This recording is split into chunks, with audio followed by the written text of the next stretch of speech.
बरनाय थाबाय स' खेबसेयैनो डाइरेक्टलि लाइक मोननै होना होदों आं नोंथांमोनखौ आसा खालामो नोंथांमोना वेट खालामदोंमोन आंनि माखासे लाइभखौ बाट आं नोंथांमोनखौ मोनसे बाथ्रा बुंनो सानदों बेवहाय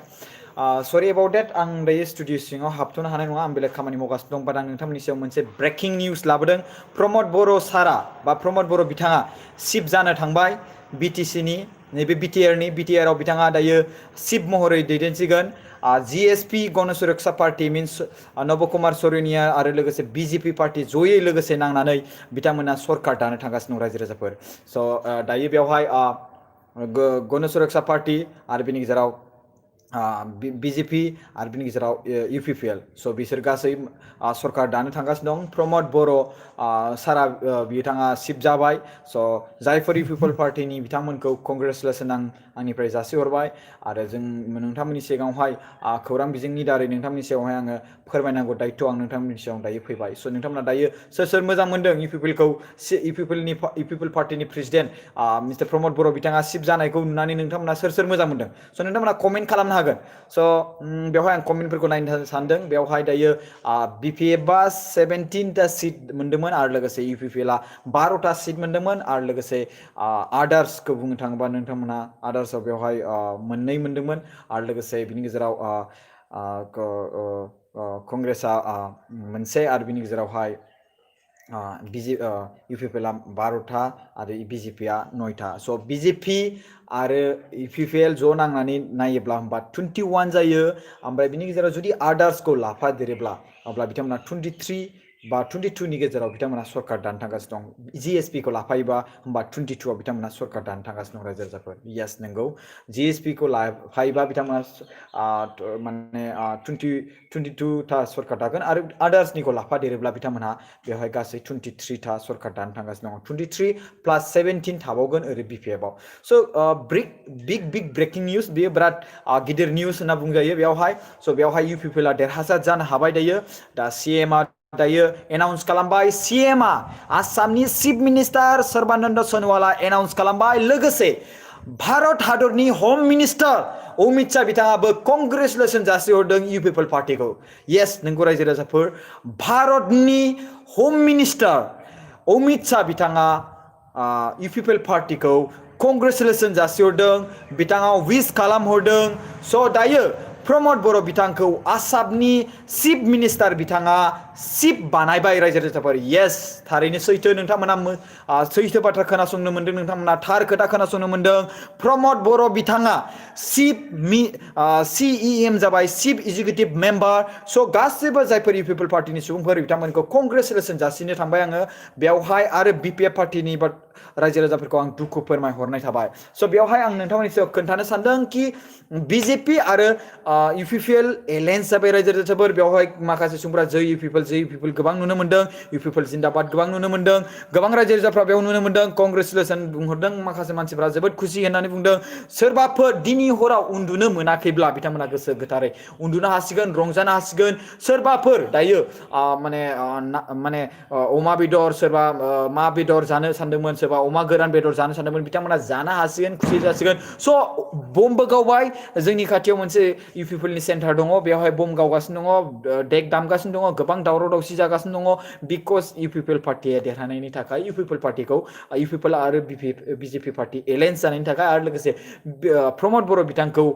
माने चिफ बानायनायनि थाखाय बेवहाय गोबां मानसिफोरा खुसि आरो गोबां मानसिफोरा देरहानानैबो देरहायै बायदि जानानै दुखु जानानै दं बेवहाय स' गासिबो जायफोर इउपिपिएलनि खामानि मावग्रा बिथांमोनखौ कंग्रेचुलेसन खालामहरो आरो बिपिएफनि खामानि मावग्रा बिथांमोनखौ कंग्रेचुलेसन खालामहरो आरो लोगोसे बेवहाय इउपिपिएलनिफ्राय जायफोर केन्डिडेट 12 जन केन्डिडेट जेरै हमना ला कालिंदुवारनि जोंहा माने दिलीप कुमार बर' बिथाङानो भैरबकुन्दनिफ्राय जोंहा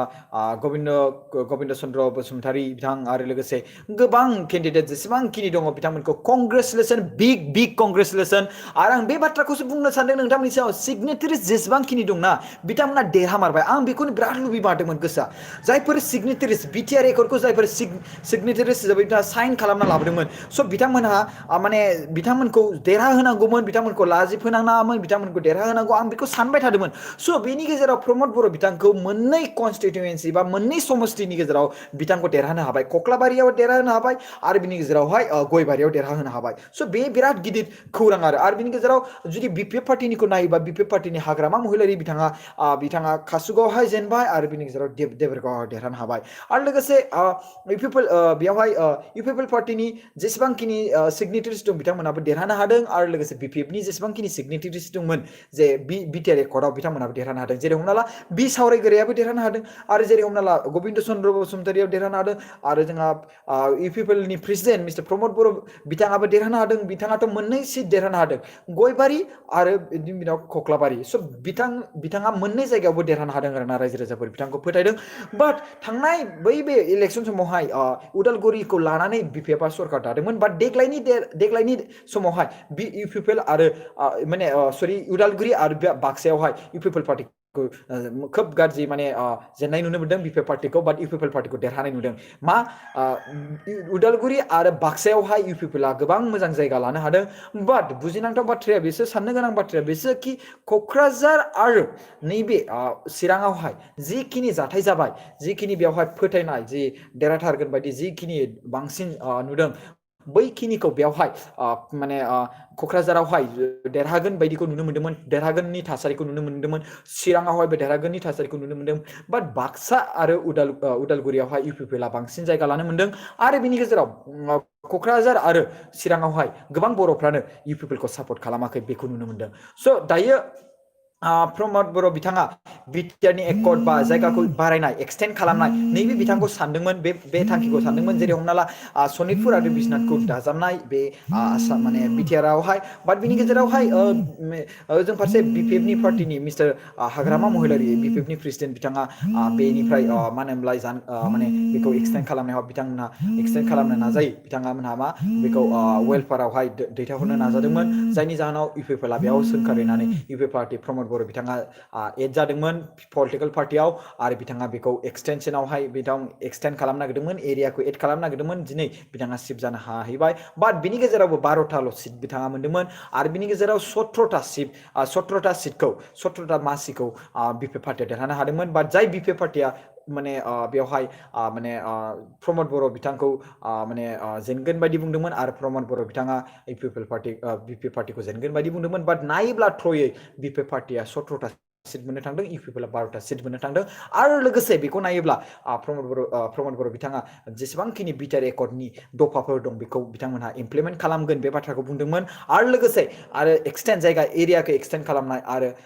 मार्टियार्सफोरनि थाखाय गोबां बाथ्रा बिथाङा बाहायदोंमोन जायनि जाहोनाव बिथाङा 12 सिट मोननो हादों आरो बिनि गेजेराव 17था सिट बिपिएफ पार्टिया मोननो हादों बेबायदि नायोब्ला आरो बिपिएफ पार्टिया बुंदोंमोन कि सनितपुर आरो बिश्वनाथखौ एक्सटेन्ड खालामा माने वेलफेयाराव दोनहरगोन आरो बेखौ वेलफेयाराव सोसनगोन सनितपुर आरो बिश्वनाथखौ जायनि जाहोनाव सनितपुर आरो बिश्वनाथ रायजो राजाफ्रा माने बिटिआरआवहाय हाबनो गोबां गोसो रायजो राजाफोर नंगौ थार बाथ्रा बेयो सैथो बाथ्रा बिटिआरआव हाबनो गोसो जायनि जाहोनाव बिपिएफ पार्टिनि प्रेसिडेन्ट मिस्टार हाग्रामा महिलारिया बेवहाय सोसननो थाखाय नाजायाखै बिथाङा इउपिपिएल वेलफेयारावहाय सोसननो थाखाय नाजादों आरो लोगोसे बे बाथ्राखौ बुंदोंमोन मिस्टार हाग्रामा महिलारिया जे नैबे माने हाग्रामा महिलारिखौ जे हाग्रामा महिलारिया बुंदोंमोन जे जिखिनि बिटिआर एकर्डआव जिखिनि प्रजेक्ट फैदों जिखिनि दफाफोर फैदों इट इज नट माइ रेसपन्सिबिलिटि आं जेबो बेफोरनि रेसपन्सिबिलिटि लाया बिटिआर एकर्डआव जिखिनि फैदोंमोन प्रजेक्ट अब्लाबो बिथांनो 17 सिट मोन्दोंमोन क'क्राझार आरो चिरांनि रायजो राजाफ्रा बिथांखौ बांसिन भट होदोंमोन गोबां नुनो मोन्दों क'क्राझार आरो चिरांनि रायजो राजाफ्रा बे माने बिपिएफ पार्टिखौ बांसिन देरहाहोनायखौ नुनो मोन्दोंमोन रायजो राजाफोरखौ सिटखौ बांसिन देरहानाय नुनो मोन्दों आरो इउपिपिएल पार्टिखौ बाक्सा आरो माने उदालगुरियावहाय बांसिन देरहानायखौ नुनो मोन्दों स' बेवहाय बिपिएफआ देरहानाय बा इउपिपिएलआ देरहानाय बाथ्रा फैनो नांला दायो स' बेवहाय दायो माने मिस्टार प्रमद बर' बिथाङा कनफार्म जाबाय इउपिपिएल आरो बिजेपि सरकार दासिगोन आरो बिथांमोनहा दायो माने प्रमद बर' बिथांखौ सिफ जासिगोन होननानै बे बाथ्राखौ बुंनो हादों स' बा बेखौ बुंदों निउसाव गोबां फोसावजोब्बाय स' जायनि जाहोनाव आं नोंथांमोननि सिगाङावहाय दायो बे बाथ्राखौ खोन्थाफैबाय स' थेंक इउ स' माच गाइस नोंथांमोना लाइभ थानायनि थाखाय थेंक इउ खुलुमनाय थाबाय जोंनि बर' हारिनि आदै मादै आदाबो जों फंबाय बिनानावमोन लोगोसे बर' हारिनि आंगोफोर येस इउ पिपल आरो बिजेपि आरो जिएसपि मोनसे सरकार दासिगोन रायजो राजाफोर 21 सिट मोनब्लानो मोनसे सरकार दानो हायो नंगौ 21 सिट मोनब्लानो मोनसे सरकार दानो हायो दायो बे 21 आवहाय दायो इउ पिपल आरो बिजेपि जों लोगो नांब्लानो 21 टा सिट जायो आरो जिएसपि खौ लादेरनानै नायोब्ला गासै 22 टा सिट जायो आरो आदार्सखौ लाबोयोबा 23 टा सिट जायो जायनि जाहोनाव बिथांमोना मोनसे सरकार दानो हानाय मोनसे गोहो स्ट्रं दङ आरो बिनि गेजेराव नायोब्ला 17 टा सिटखौनो जुदि मोननायमोनब्ला 17 टा सिट मोनदोंमोन हाग्रामा महिलारिया आरो 17 टा सिटनि गेजेराव मोनब्रैल' सिट नांबावगौमोन हाग्रामा महिलारिया देरहानो थाखाय बाट बांसिनानो हाग्रामा महिलारिखौ क'क्राझार आरो चिराङाव सापर्ट खालामदों आरो बिनि गेजेराव खोनानो मोननाय मथेब्ला दायो जुदि हाग्रामा महिलारिया जुदि देरहायामारोमोनब्ला हाग्रामा महिलारिया फिन सिफ जामारोमोनब्ला बिटिसि नैबे सनितपुर आरो बिसनाथआ थालांमारसिगौमोन नामा बे मोनसे गोबां गिदिर मानो होनोब्ला हाग्रामा महिलारि बिथाङा बेखौथ' वेलफेयारावसो सोसननो नागिरदों आरो लोगोसे जिखिनि बिटिआर एकर्डआव प्रजेक्टफोर मोन्दोंमोन इउनिभारसिटि एनआइटि बायदिसिना कलेज मेडिकेल कलेज बायदिसिना मोन्दोंमोन अब्ला बैफोर प्रजेक्टफ्रा थालांजोबगौमोन नामा बे मोनसे गोबां गिदिर सान्थौ रायजो राजाफोर नंगौ स' मानो हारसिं देरहाया होननानै सोंदों बेवहाय गोबां जाथिफोरबो दं गोबां गुबुन गुबुन जाथिफोरबो दङ जायनि जाहोनाव देरहानाय नङा बाट एबारनि खेबाव नोंथांमोना नुगोन देरहासिगोन एबारनि खेबाव मानो होनोब्ला जुदि सनितपुर आरो बिसनाथ जुदि एड जायोब्ला बेवहाय जुदि कनस्टिटिउन्सिया 10टा जुदि जायोब्लाबो बेयाव गासिबो बर' गोजा येस रायजो राजाफोर गासिबो बर' गोजा बिथिंजाय 10टा 8टासोआनो मोनसे माने ओरैबायदि माने 10टासोआनो माने 8टासोआनो जुदि कनस्टिट्युएन्सि जुदि दानो हायोब्ला सनितपुर आरो बिसनाथआ जुदि 10टासो मोनसे कनस्टिट्युएन्सि दानो हायोब्ला अब्ला साननानै नायदो बेसेबां माने बिथिंनिफ्रायनो 10टासोआ सिटखौनो मोनखागोन मानो होनोब्ला प्रमद बर' बिथांखौ सापर्ट खालामो ओजों सनितपुर आरो बिसनाथनिफ्राय गोबां रायजो राजाफ्रा मानो होनोब्ला बिथांमोनहा बिटिआर आवहाय सोसनफानो नाजागासिनो दङ सनितपुर आरो बिसनाथखौ प्रमद बर' बिथाङा सोसनफानो नाजागासिनो दं जायनि जाहोनाव इउपिपिएल पार्टिखौ सापर्ट खालामगासिनो दङ सनितपुर आरो बिसनाथआ स' जुदि देरहानानै जुदि सिफ जायोब्ला अब्ला बेवहाय जुदि सिफ जानानै जुदि प्रमद बर' बिथाङा जुदि बे सनितपुर आरो बिसनाथखौ एड खालामफानो हामारोब्ला अब्ला बिथाङा अराय समबो फिउचाराव देरहाबाय थागोन नामा बे मोनसे गोबां गिदिर कुइसन रायजो राजाफोर बे गोबां गिदिर कुइसन येस रायजो राजाफोर बे गोबां गिदिर कुइसन मानो होनोब्ला इउपिपिएलआ सनितपुर आरो बिसनाथखौ बिटिआरआव सोसननायाव गोबां नाजादों स्ट्रं नाजादों अब्ला बे समाव बिपिएफनो भट होगोनखौथ' कुइसनखौ बिराद गोजाननि बाथ्रा बेबायदि नुहुरो मानो होनोब्ला जुदि बेयाव बिपिएफ जुदि इउपिपिएलआ जुदि सरकार दायोब्ला आरोना बिसोरथ' जायगाखौ इनक्लुड खालामखासिगोन मोजाङैनो आरो बिनि गेजेराव जुदि सनितपुर आरो बिसनाथाथ' दानानै मा जासिगोन माइन'स्रि आरो हलंगि जासिगोन जुदि माइन'स्रि आरो हलंगिनि गेजेराव जुदि 7टा करेबाबो बा 6टा करेबाबो 12टा जुदि सिट मोननो हायो अब्ला 12टा जुदि सिटआव बिनि गेजेराव कनस्टिट्युएन्सि बा समस्ति मोननो हायो होमबा 12टा सिट मोनोब्ला अब्ला बिनि गेजेराव ओरै बाक्सा आरो चिराङाव ओरै 10टा 5टा ओरै 5टा मोनोब्लाबो 12टा 22टा फिउचारनि बे बाथ्रा फिउचारनि आरो क'क्राझार आरो चिराङावबो बै समावहाय मोननो हानाय बेबायदि केपासिटि थानो हागौ स' थेंक इउ स' माच गाइस रायजो राजाफोरखौ खुलुमनाय थाहरबाय जोंनि बर' हारिनि गासिबो रायजो राजाफोरखौ आरो लोगोसे बेवहाय बिटिआर एकर्ड जाखांनायनि उनावहाय जेब्ला जागोन बेवहाय इन्टारिमैहाय बे 6टा कनस्टिट्युएन्सियाव माखासे एमसिएलए केन्डिडेट नमिनेटेड बा खालामनाय जागोन थेंक इउ स' माच गाइस खुलुमनाय थाबाय जय बर' हारिनि जय थेंक इउ स' माच गाइस स' गोजोन सान नोंथांमोना जायफोर पिपल पार्टिनि बिथांमोनखौ बिग कंग्रेचुलेसन प्रमद बर' बिथाङा सिफ जासिगोन